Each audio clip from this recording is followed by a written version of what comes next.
The song and dance of the Maasai people have long drawn tourists to Kenya. But these face masks are not part of their traditional clothing.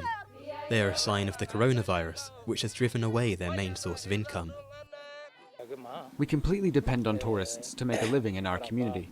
We are currently faced with a huge challenge because they're not visiting anymore. They pay $30 to come to our village, and that helps us sustain our families. As we speak, some of our people are not able to provide for their families. Some are sick and can't afford medical care. The Masai Mara is one of Africa's best-known savanna regions, popular for its mixture of private conservancies and national reserve land. The traditional herders who live here get much of their revenue from renting their land out to tourism lodges. Some also opt to work in these establishments as cooks or guides. But right now, lodge managers cannot afford to pay the Maasai their usual rent. This model depends on tourism.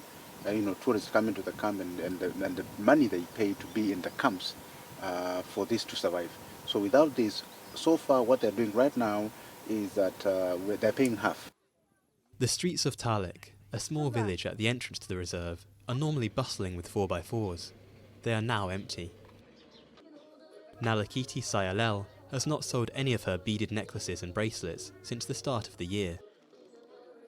We cannot even sell our animals for money because all markets have been closed. Before the pandemic, at a time like this, I would make a lot of ornaments and make a lot of money. Kenya declared its first COVID-19 case in March.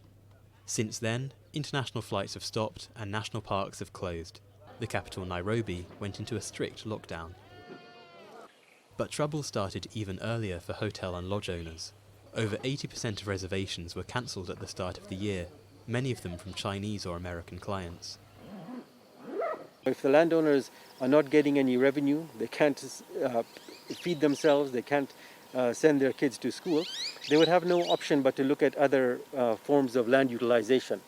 So whether that is fencing it off, whether it's selling it to people, and all those other alternate land uses don't go together with wildlife and elephants and big cats.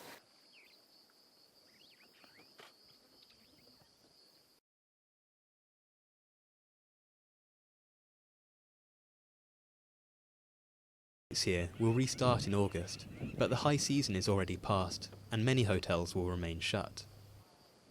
As for the Maasai, they hope that domestic tourists will come to their rescue and get them through the year.